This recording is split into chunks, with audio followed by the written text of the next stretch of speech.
very much. Thank you. So today on the session, we are going to be discussing the issue of quality. Last month, you would also recollect that we discussed the issue of,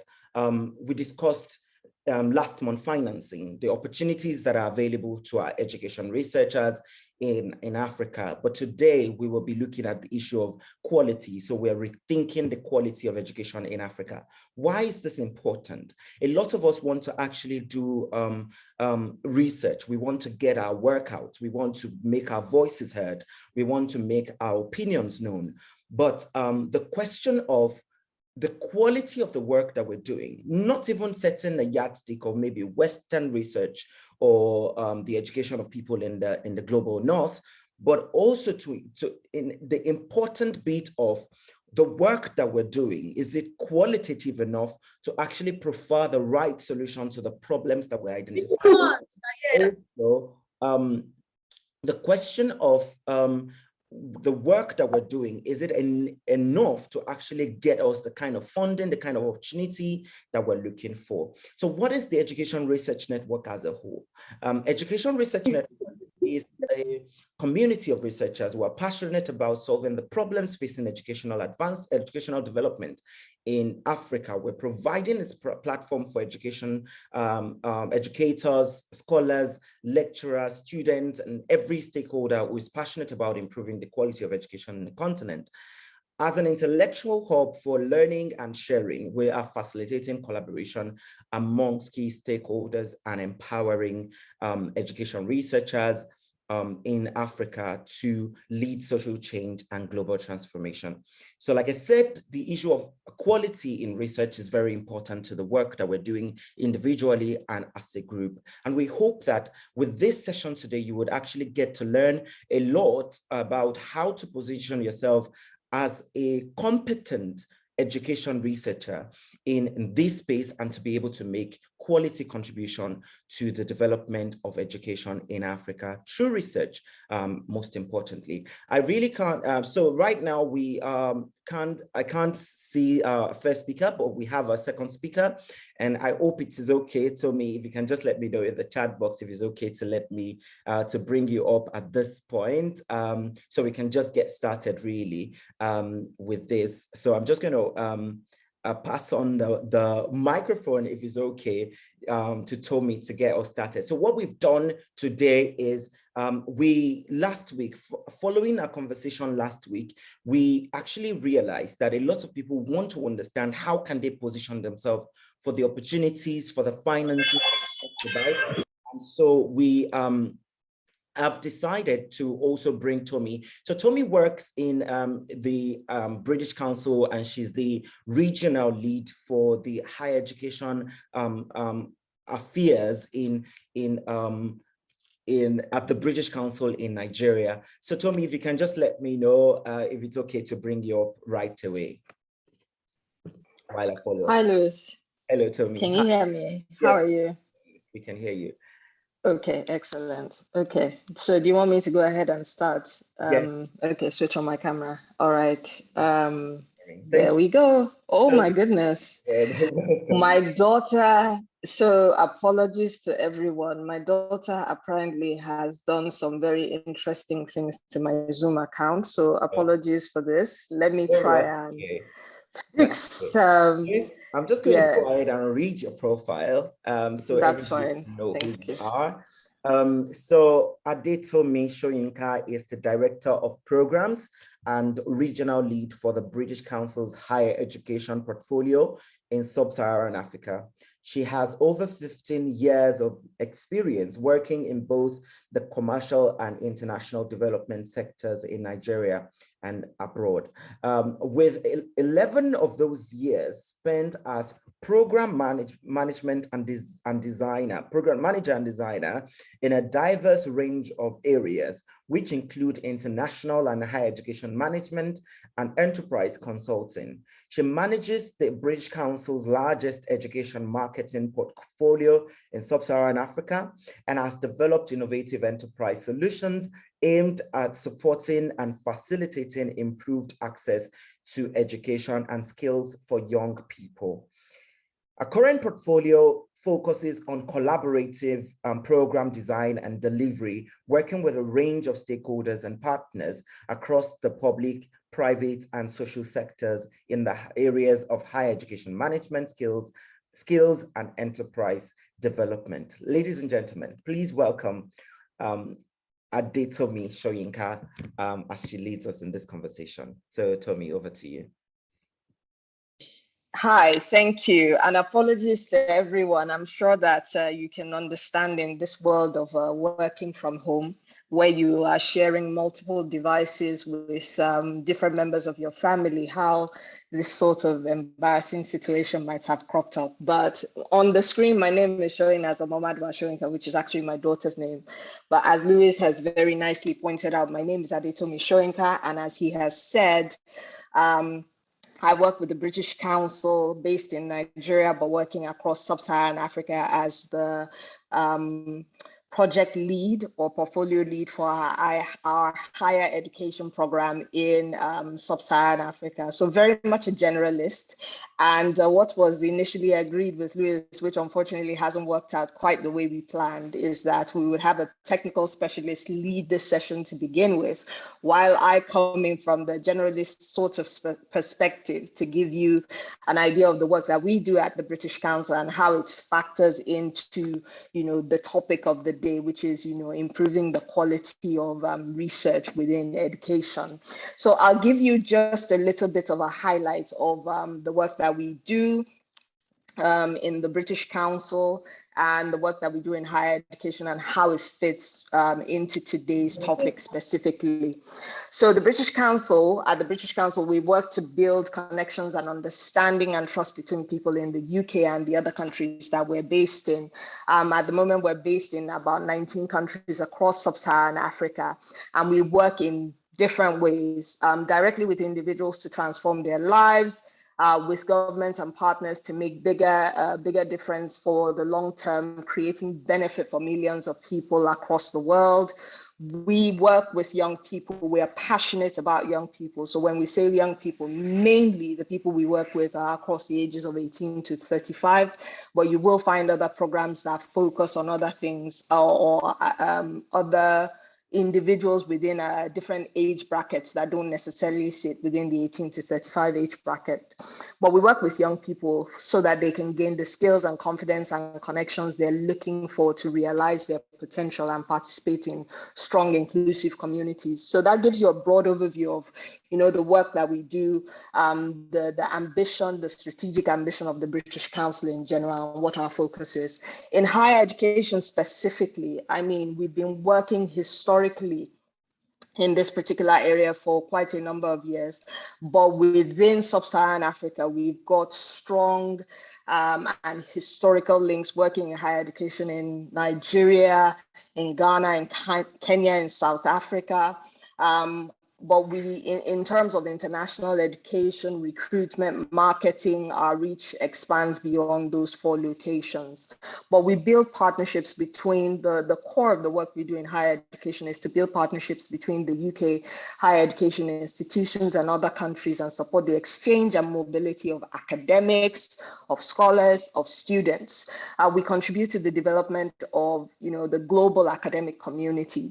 That's one of our core functions and purposes as an organization. We do this by providing international networks and platforms to discuss higher education and by promoting innovative research. We support policy and practice in the UK and internationally through our market analysis, research, and intelligence. So that's another area of work that we work in that you might not, under higher education, that you might not necessarily be familiar with.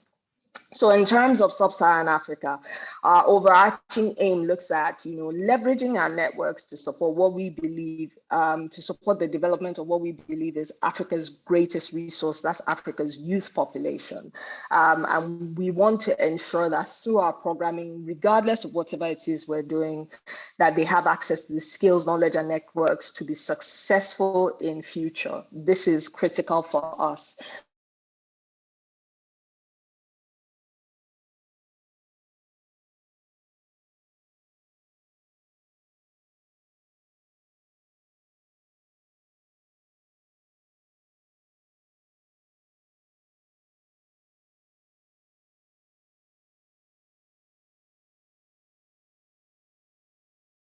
what it is that we can identify as the commonalities across the different locations that we're working with. In terms of sector challenges, we've identified these to be, mainly, broadly speaking, access, demand, and quality. So today's conversation speaks specifically to that quality aspect. So, and when we talk about quality, we can look at quality from, I guess, three type of broad lenses. We mean quality of institutional output, that's one. And when we're talking about quality of institutional output, we're looking at the graduates and research. So speaking specifically to today's topic, we're looking at quality of provision and quality of infrastructure. So those are some of the things that we look at quality. In terms of our own research offering and how we're responding to that particular problem around quality, we have some programs and interventions that we've developed as a global organization responding to what we have identified to be the demands within this particular area for this particular target group. So looking at researchers and academics specifically.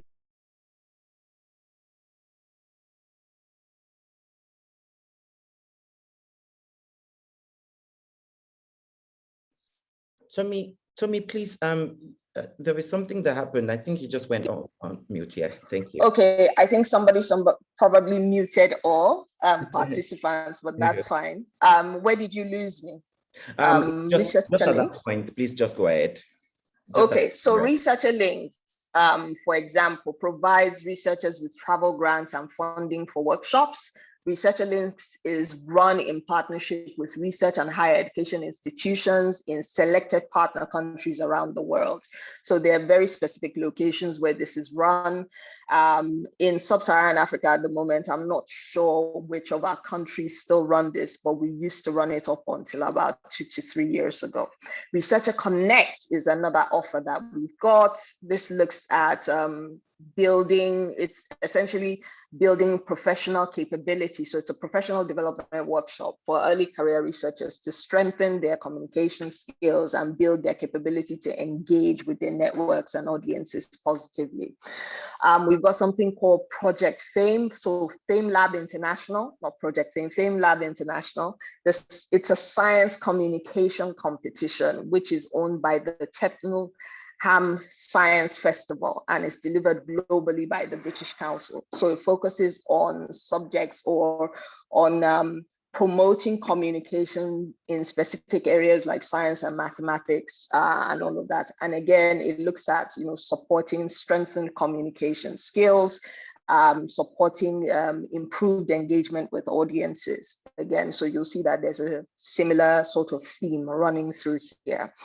And then we've got the Newton Fund, which is at the moment being delivered out of our South Africa office, which builds research and innovation partnerships with partner countries to support their economic development and social welfare and develop their research and innovation capacity for long-term sustainable growth.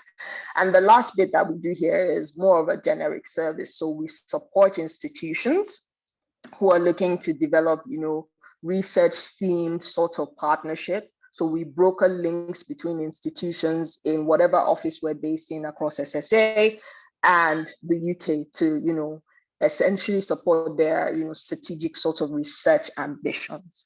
And the objectives behind all of these interventions, the key objectives here are we're trying to build the engagement, so support the development of engagement across research and academic networks in SSA, in the UK, and wherever we may be based globally. We are looking to bridge knowledge, skills, and resourcing gaps because we've identified this as being problematic based on the issues, based on the work that we've done over the last couple of years. We're looking to build institutional capacity and capability in specific areas. We're looking also to build individual capability and output, so improve the quality of what's coming out of not just the institutions, but what individuals are submitting as well. And we're looking to support with institutional positioning. Because at the end of the day, what most institutions are looking for is they're looking to position themselves for additional funding and partnership opportunities in the future. And they have specific strategic research ambitions that they're trying to fulfill. So our work is through our offering and our programs to look at how we can support those ambitions and how we can support, institutions to make sure that they have more positive outcomes from at the end of the day. The challenges we face with all these programs across board is we find that you have poor quality of output and submissions coming out of individuals and institutions. So it's really been over the last couple of years, although I will say that there's been a massive improvement over the last 3 years or so. But prior to that, we used to really struggle with the quality of output and submissions coming out from individuals and institutions across SSA. But I can speak, I think, specifically for Nigeria as well. But like I said, that has improved massively over the last 3 years. The issues around structuring and communication in terms of what's being delivered. And then just thinking about the objectives. Quite a bit of the research that's been proposed is research for the sake of research. As we know, most of the research that's been produced is being done specifically for professional advancement. So we currently, I think, live in a world where we have to ask ourselves the questions, and then what? So you've produced this piece of research, what happens after that? And more often than not, we find that the question cannot be responded to. So that long-term vision and what it will be used for post this particular, post a particular sort of objective is not responded to. So those are some of the challenges that we faced over the last couple of years. But I think that we currently live in a world, just given what's happened, I think over the last 18 months, there's been a massive shift in our external context. The pandemic, COVID has changed things massively, how we operate, how research is used within the African continent itself, how it is referenced, how it is used. That's changed massively over the last 18 months. The world essentially is shifting into business unusual, not business as usual. So it's how can we support people to make the shift as things change externally.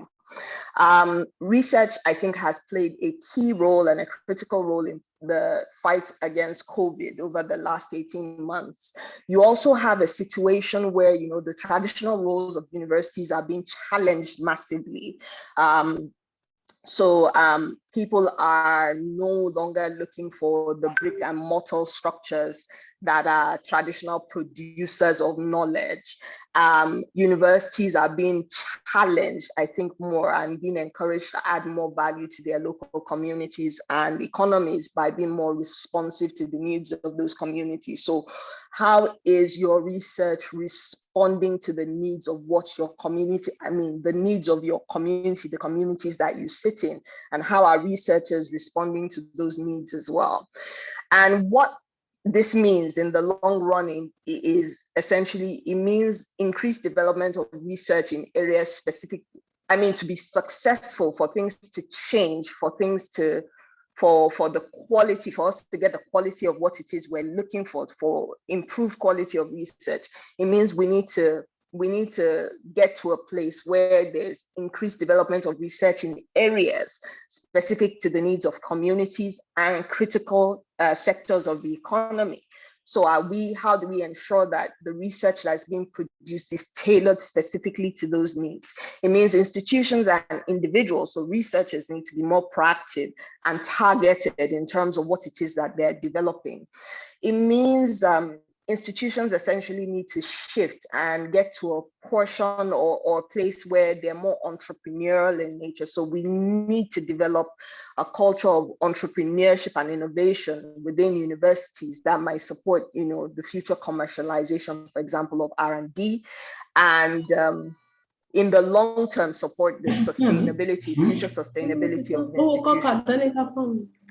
So, but first, if we're going to do that successfully, if we're going to do that successfully, we need to obviously first address the basic issues which I have, identified previously, which is quality of application, so communication, structuring. You see that a lot of our interventions have been delivered to respond to that for a specific purpose, because we saw that in terms of what was coming through from institutions, that's where majority of the support is required.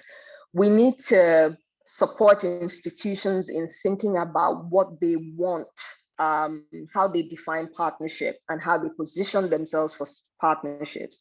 And then we also need to, I guess, as a research, an academic community, be more deliberate in terms of the vision, the strategy, and the ambition that we're trying to achieve in the long term, and make sure that that's clearly defined and that our research sort of strategy responds to that, rather than doing the ad hoc type of research that we're doing at the moment.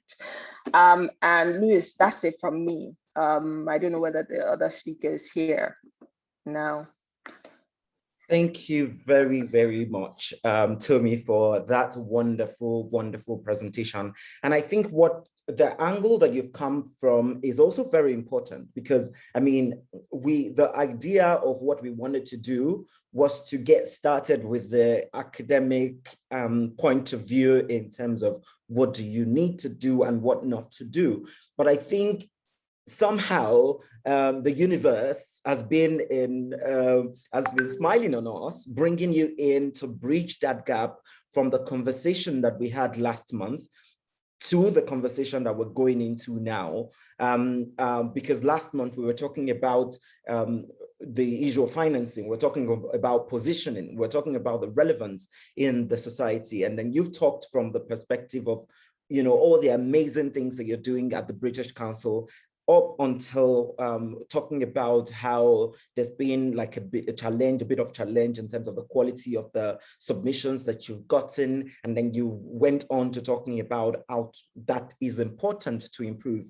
I thank you very much for bringing that into fore. And I remember the conversation that you and I were having like about 2 months or so ago, when you were talking about the fact that it's always very disheartening when you receive such submissions, and then you hope that such issue can be tackled, but then you look at how these things have been written and you're like, ooh, so thank you very much for sharing that. We have the second speaker here already, and I think it's important to just get on to that before I get on to talking about the specifics of the quality of research. So I'm just going to ask Swedi to get on right away, but I will just go ahead and read his profile as well. Swedi, if you can hear us, please let us know. Thank you. Yeah, I can hear you. Excellent, excellent. So I'm just going to go ahead and read your profile, if that's okay, Swedi. Sorry.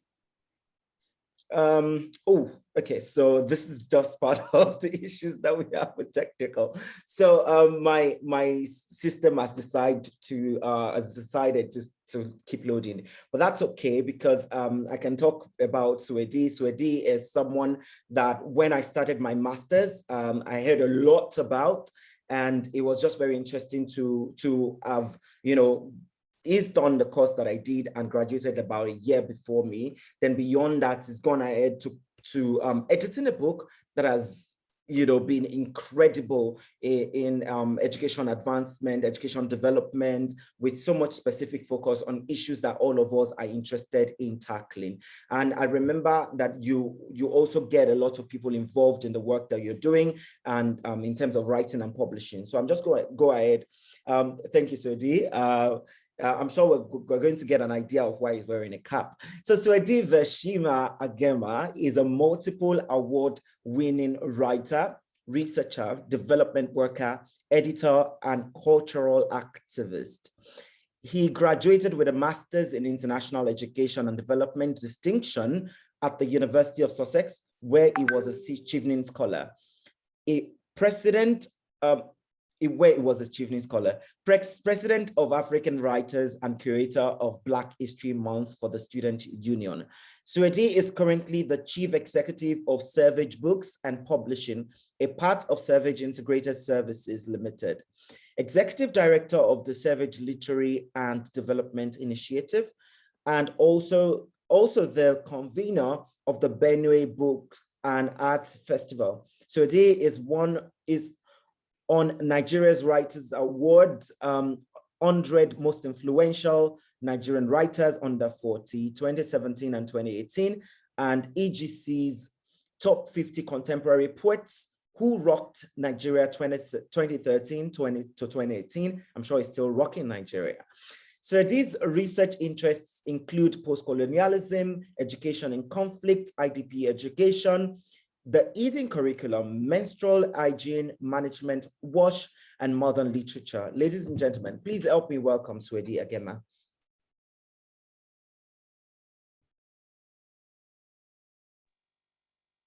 Hello, everyone. I can go ahead, right? Okay, silence is consent. Go ahead. Okay, thank you very much. Especially to you, Louis. Thank you also to Tommy. I caught her session and it was really, really interesting. And also a bit frightening because some of the things I had wanted to talk about, she has said them in a way that is really, really interesting, really lovely. And I'm wondering what I'm really going to say next, but I think I will just wing it as best as I can. My discussion today is going to be very brief, and I'm trying to look at the quality of education research in Africa from the point of view of publishing, because like was mentioned, chief executive at Savage Books and Publishing. We work with several academics across the continent on getting their works out. We work with them on several aspects of the publishing journey, from conceptualization to the end point. And one of the key things I've come to realize is working on research, whether working on articles, journals, or there's always something lacking. It comes from our own scholars. And I'm saying this in the sense that I'm speaking like this because I believe we are all Africans and we're all thinking of how to better the quality of education research in our continent. So it's best to be factual and not hide things. So to be clear, I'm not trying to denigrate us or say anything that is negative. And I would like to state that, yes, there are some scholars who do really amazing research, but the greater quantity of our scholars here seem to have a certain sense of laxity towards research.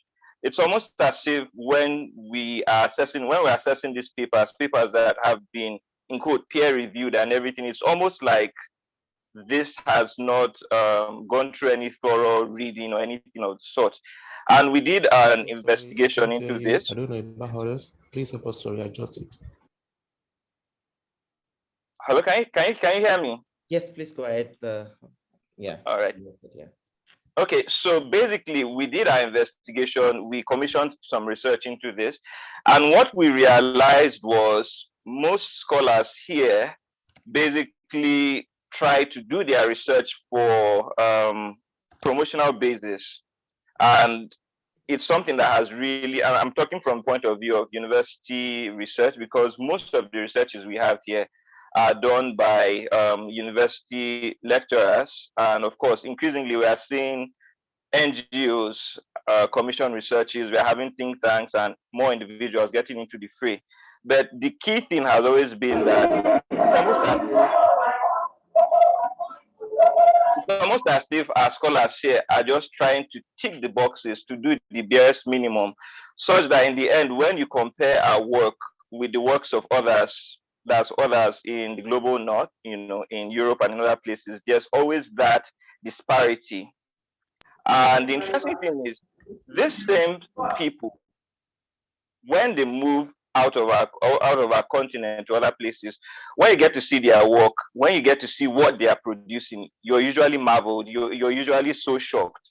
So I think there's this problem that we have here. I don't know if it is our society that has conditioned us to do it, but there's just that thing about us now that we need to rethink. We need to rethink the fact that research is not just meant to be research for research's sake, but something that we need to do to improve knowledge and also to improve whatever is on ground. Several times I've consulted with certain organizations in trying to give out grants and other things to NGOs or other individuals. And by the time we assess and we are looking at proposals and the rest, there's always something lacking. So that is stating the problem. Moving forward now, we've tried to find ways to profess solutions to this. And we've had to give advice to different university leadership, the leadership of different universities. We've written proposals, we've also written papers to them to advance ways that they can do better. And unfortunately, not most of them have taken it serious because sadly, like I said earlier on, most people are just interested in trying to see how they can get that promotion. It's the same reason why sometimes you see an article of maybe 5 pages having up to 10 authors, which doesn't really make sense. So by manner of speaking, some of the advice we've given them is to look around their societies to see how they can actually pick up topical issues, things that can help their own society. Because in the past, what used to happen in most universities, in most places of learning, and even organizations that work with research is they would try to research something, they would try to look at issues that are prevailing issues in society and propose solutions, find practical means so that there is, they will try to fill gaps, so to say. But now it's almost like we are no longer looking for those gaps, we are just trying to tick boxes. Another thing we found out was most people have complained about funding. They say, well, they don't have enough funding to do quality research. And when we tried to talk to universities and the rest, what they mentioned was some of these people get the funding, but for whatever reason, they still don't do what they need to do. So all this has led to us having books that are subpar, having articles that are subpar, and just having ourselves in a very, very bad light. Moving forward, what can we do to make our research better? Tomi mentioned some of them. That's the speaker before me.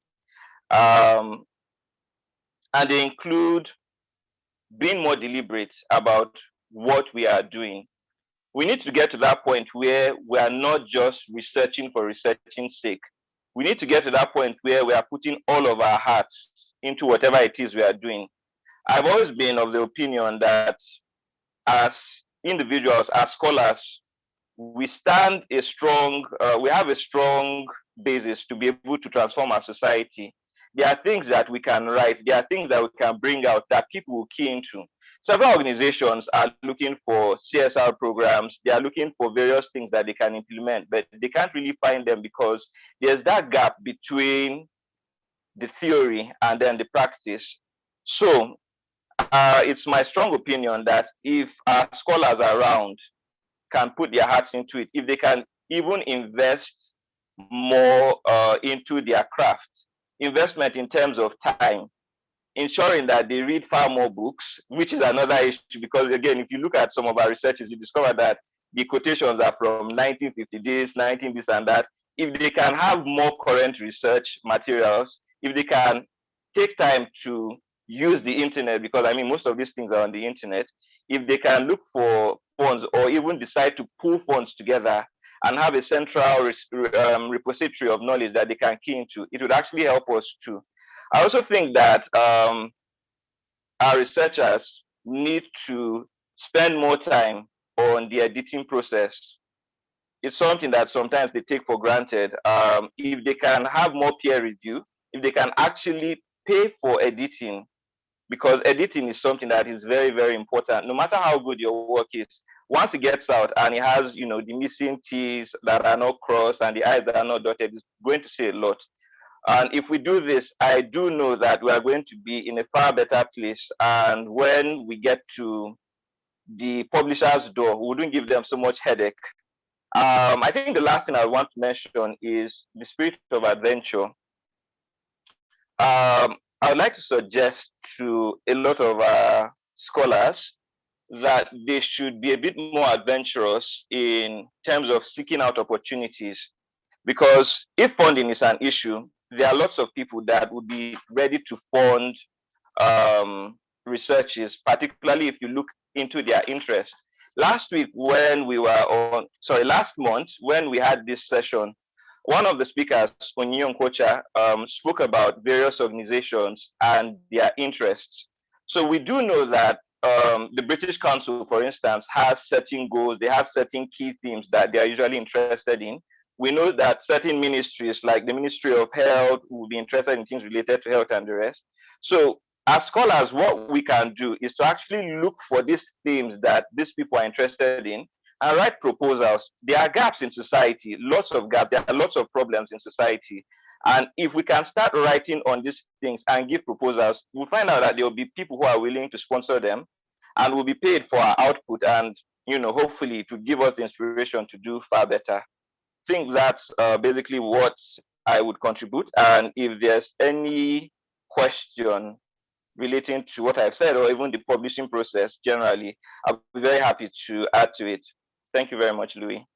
Thank you so much, Suedi, for that amazing presentation. And yes, we do have a lot of questions. And so as we move on to the question and answer section, I would really, really appreciate if yourself, Suedi, and Tommy can, let's be snappy with the responses, because we have a couple of these questions coming in. And I think a lot of, if we still have anybody in the meeting who has any question, please go ahead and ask as well. So thank you very much, Sue, for that wonderful presentation. And for me, as you were talking, I was just thinking of so many different things that are that came through to me or for me as you were presenting. Part of it is the importance of collaboration, in useful collaboration, really, because when you were talking about collaboration silently in your presentation, I could think of co-funding when you said pulling resources together to making research work the way we want it to. And but then it's important to understand how to make use of better quality collaboration in terms of co-research. It is not just about having 4 or 5 co-authors of a of a paper or of a research, but really to ensure that that's very relevant. Then another thing that you talked about is understanding the purpose of the research that we're conducting, because if the purpose of that research is not strong, it sometimes doesn't motivate us to invest our own personal resources into it. And then if the purpose is just only to get promotion in our places of work, then we would want to do the quick fixes, the low hanging fruits. While this might be relevant as well, it might just not be the need of the society at that point in time.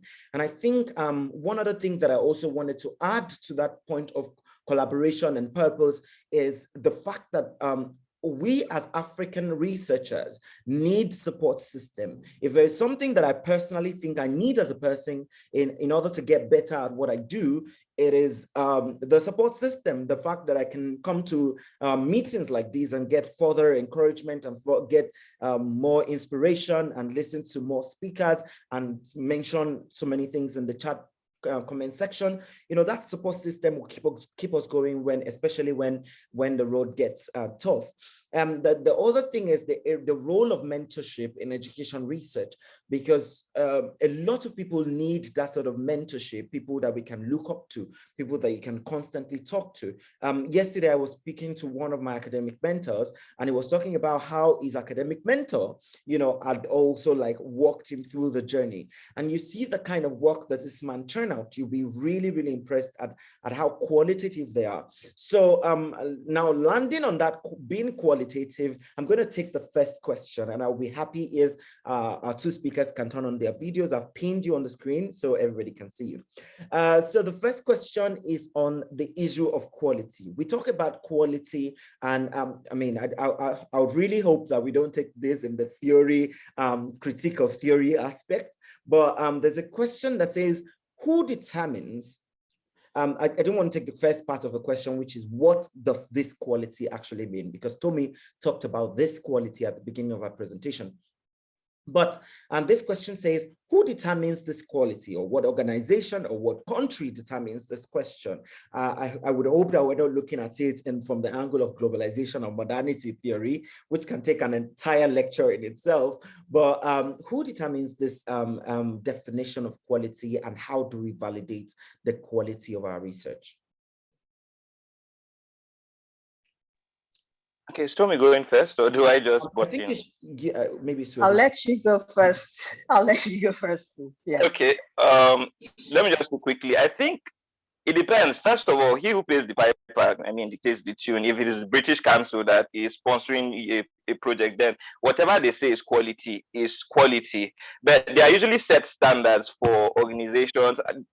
The key thing that everybody knows in the academia is that work does not exist in a vacuum. There are several things that have been written. That's why we have professors and the rest. There are works that are the standard. So once your work falls below standard, then definitely it does not have the quality. So one, whoever your sponsor is, if your sponsor says that the sun is green, as long as you do not write to say that the sun is green, then you have fallen below that person's quality, and the person definitely might even cancel the project and even withdraw the person's funding.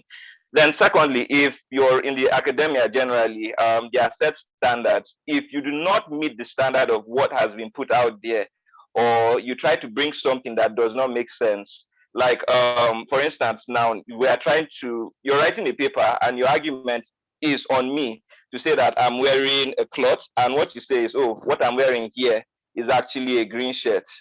Then it's very obvious. Some of these things, they are just commonsensical. So I think that's my own take, to put it very clearly. Okay. All right. I completely agree with you. As you said, he who pays the piper. I mean, obviously, somebody will put out a challenge that you're responding to, and the person has very clear ideas on what it is they're looking for. And you can't, at the end of the day, say the person does not know what it is they're looking for. So whoever the originator of the research sort of request is, will have their own minimum sort of benchmarking standards around what good looks like, and what sort of feedback and sort of output it is they want from you. So that's one of the things that I think that you've said that I definitely agree with.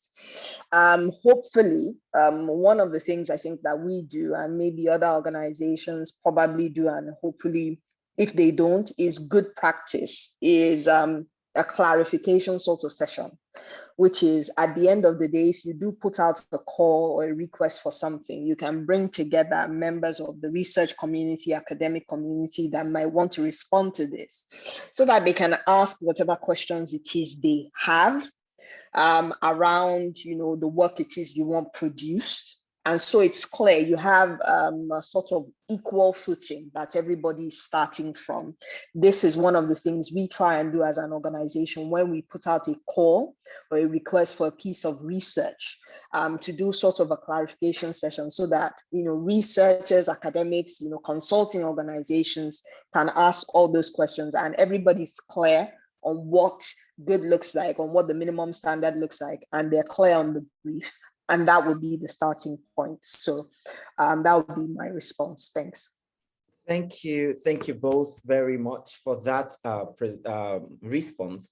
And I think that's basically it. The first thing is to understand, if you're maybe submitting a proposal for a certain bid, or for a certain research funding or something, it is important to understand what are the needs or what are the requirements or the basic criteria of what you're applying for, or the kind of research that you're carrying out. But also, I think the basics is also very important. If you are someone who have a bit of deficiency in writing or something, I think we can take it from this conversation and take it upon ourselves to sort of try and advance. We're never too old to get better at writing. You know, there are books, textbooks that we can read, or people that we can engage with, or mentors that we can align our work with and learn more on how to write, how to do certain part of this research. Then beyond that, nobody is perfect. And I'll go back to what Swedi said earlier, which is in the area of editing. Sometimes when you read your work, after you've written, you're reading your mind, you're reading what you want to write. And sometimes you're not actually reading what you have written. So it is important to pay attention to editing and see how we can maybe contract it out or bring in people who understand, you know, the rudiments of academic writing if we really want our work to fly. So the next question that I have is specifically for you, Tomi, and this says, how can participants here at the meeting tap into the various opportunities provided by the British Council and similar organizations? Thanks a lot, Louis. So usually when these opportunities come around, we advertise them quite widely to the network. So it depends on, are you tapped into a British Council network, for example? If you're on our mailing list, there is, I believe, a British Council HE LinkedIn group that you might want to also, you know, join for access to opportunities, not just, you know, in Sub-Saharan Africa, but across the globe. Those opportunities are advertised there. You can follow our social media channels, check on our website. So we ensure that the opportunities are advertised as widely as possible across as many platforms as possible. If you're not on our database or on our mailing list, that might be something you want to, you know, join as well. I will leave my email address with Louis at the end of this session so that he can share it with the group. If you email me, or at least an email address, so that we can add you to our opportunity sort of mailing list, so that when these opportunities open up, we can share them with you. Yeah. Thank you very much for that. And we hope that this can also be a start of potential collaboration between us and maybe the British Council, Nigeria, or across the Sub-Saharan Africa, to see how we can strategically like co-create something that can also be helpful to people in this session and in people who will be joining us as well. And thank you for offering to share your email address as well with everybody. So the next question that I have is specifically for you, Swedi, because you are the CEO of a publishing company. So I think, so this question is saying, what are your best tips on how to get one's work published? Okay. I think the key thing is, like I mentioned earlier, there are set standards. It's always best to look for the best examples in your field, whatever field it is, because there are authorities in every field, if we are being honest. And it's not about being sentimental to say, oh, this is only an authority in Europe or whatever it is. Some people are globally recognized in any field. And we have lots of Nigerians, even from Nigerian universities, who are global authorities in those fields. So my best advice would be, read those people's works, see how they have written in terms of their style, in terms of everything, see why they are published. Then if you can also get some of the top journals in your field, because every field also has top journals. So if you can read those things, you'll begin to see a pattern. And what we usually advise most of the scholars, or what we advise most scholars to do when we have our workshops, is they should consciously read through these things. They should study it as if they are doing it for a program. And by the time they are done, there's something about these things. The more you read these things, the more, in some cases, we say if you can even try to write similarly, not so that you publish it, but just as practice. If somebody writes, I am a boy or something in a certain way, try using that same style just for your own practice. By the time you publish it, it's going to be plagiarism, of course. So in essence, use this works for your own practice. And best of all, if you can, contextualize the best practices or the best works in your own environment, because there are certain people who have published amazing and groundbreaking work in other parts of the world that we can actually localize to our settings. So if you find those sort of works, localize them and you'll be shocked. It might just open doors for you. It might give you collaborations with even those people who you are trying to work like or work with. And best of all, definitely best of all, edit as best as you can. Thank you very much. I still have a couple of questions, but I can only take one more because of our time. But I think this is a very good time to also mention the fact that we are hoping to be able to share some amazing opportunities with everybody here between now and the next session. So what we've decided to do is that beyond sending this through emails, we are going to create the event for the next session as early as next week so that you can join on LinkedIn. So we'll create that event on our LinkedIn page. So if you're not following us on LinkedIn, please ensure to do so. I'm sure that my co-hosts are going to share the link here. So if you're not following us on LinkedIn or on Instagram, please ensure to do so. So by next week, we'll create that event platform, and we encourage you to also join the meet and greet. So there's a meet and greet section on every event page.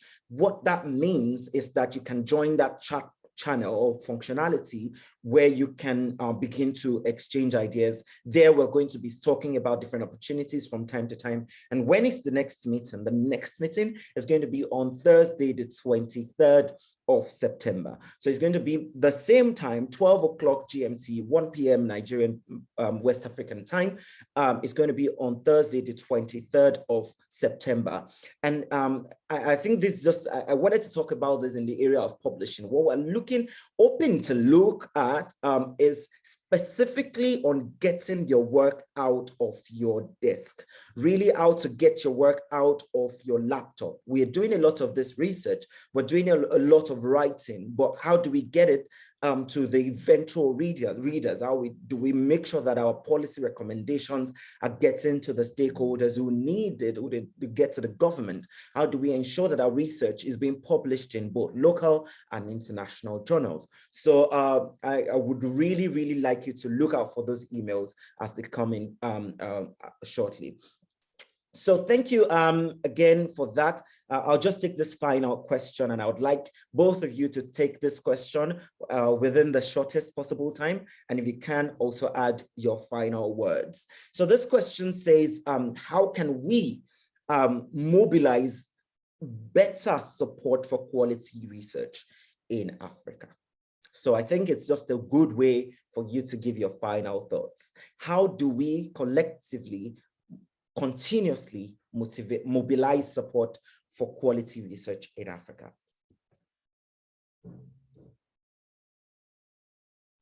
I'd like you to go first, Tomi. Okay, so I guess just off the top of my head, the quickest thing that comes, I mean, doing what it is that you're doing now, Louis, which I think, I mean, I've told you this, so I'm not telling you anything you don't already know. Building those professional networks where you are looking to build engagement and strengthen, you know, essentially support the development of people's knowledge and skills around what good looks like, right? So what this network, for example, is trying to do, I think is critical. Having access to networks like this, where you have high quality researchers, academics, you know, available and have access to it is critical.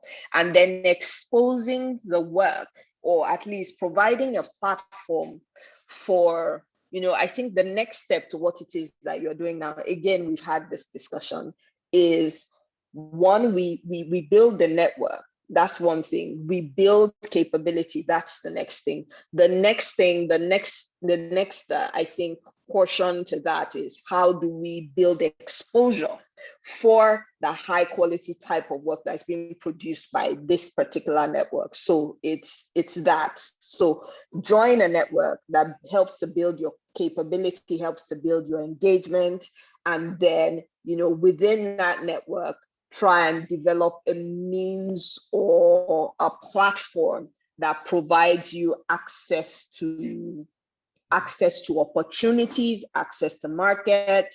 I think that is what it is you're working towards eventually. I think that's your long-term objective. That's your long-term goal. So that would be my own response to this. Thanks. Thank you. Okay. Every single thing she has said, but in addition, I think we also need mentors. We need to get mentors. And when I say mentors now, you don't necessarily need to go and find somebody and say, hey, I want you to be my mentor. But if you can do that, then that's fine. But you can also begin to model yourself after established figures within your field. Because if you're reading their works, if you look at what they are doing, your thinking is going to definitely grow. I can't stress enough how much reading helps. I think one of the problems we have is we don't read enough because we believe we're very busy. Most scholars have other things they are doing. They're trying to put food on their table. If you're in the university, you're teaching and other things. But as long as you're not reading enough, then you're not improving and you're going to keep on giving the same thing over and over again. So the more you get these mentors, the more you read other people, and the more you write, the more you practice, the better you become.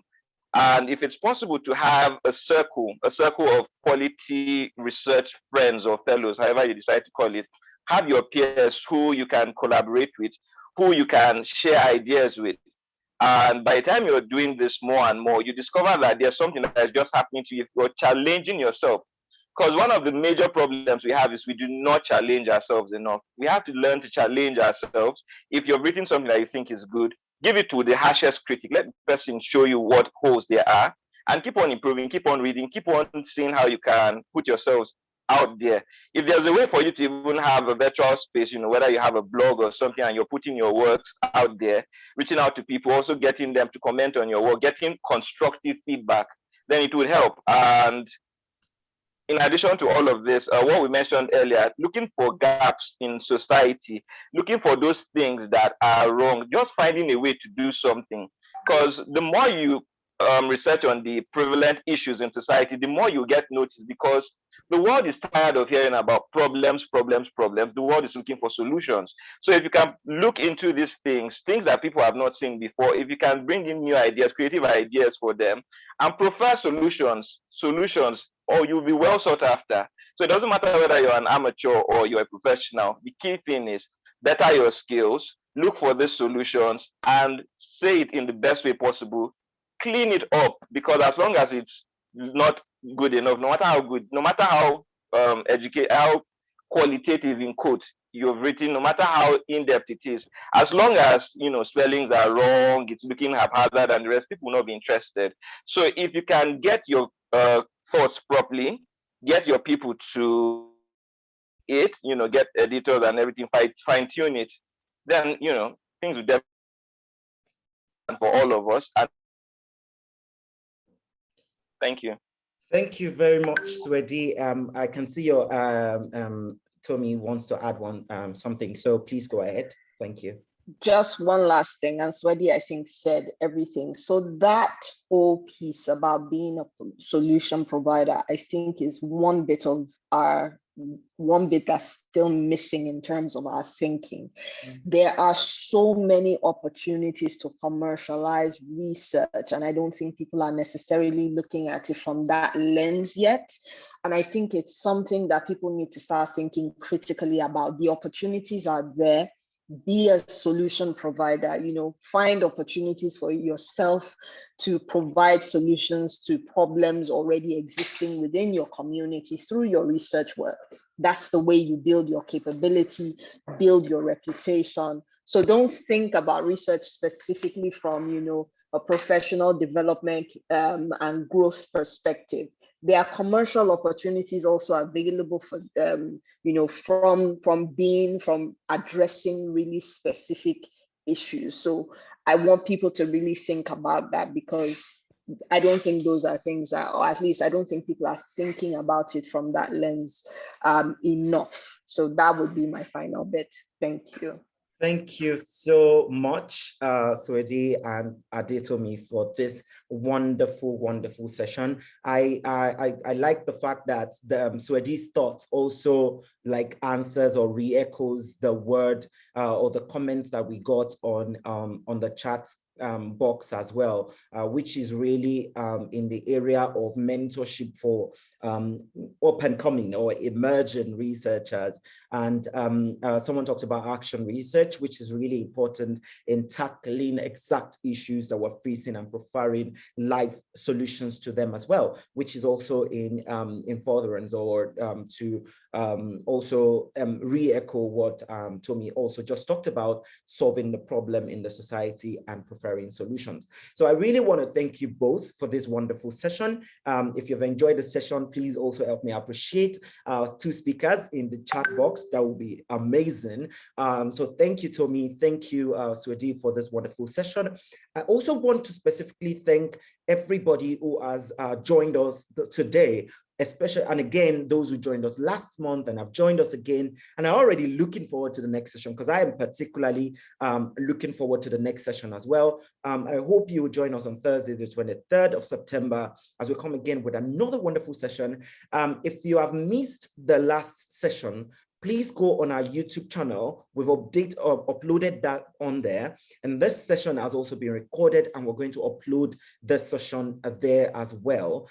So please ensure to rewatch, and please share with your colleagues as well. For the subsequent session, you don't have to re-register. We already have your data and we'll send you follow-up information. But if new members in your research team or in your institution wants to register, please share the same link with them, which is bit.ly/ARN network. You will see it on all our communication channels. We'll also have shared links to our LinkedIn, to our Twitter, and to our Instagram accounts on the channel. A lot of you here are already following us and enjoying it. Please ensure to give us a follow there, and let's get the conversation going.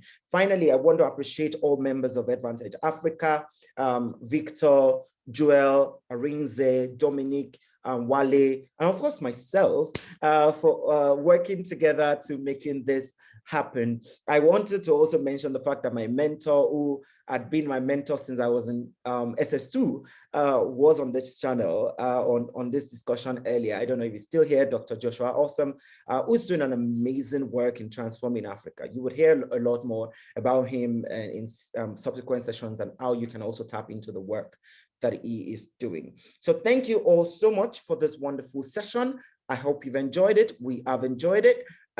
Please join us again next month. Thank you, Swedi, and thank you, Tommy, for the wonderful session. All right, so thank you all and goodbye. And I'm going to stop recording now in case we have people who want to teach me Portuguese again.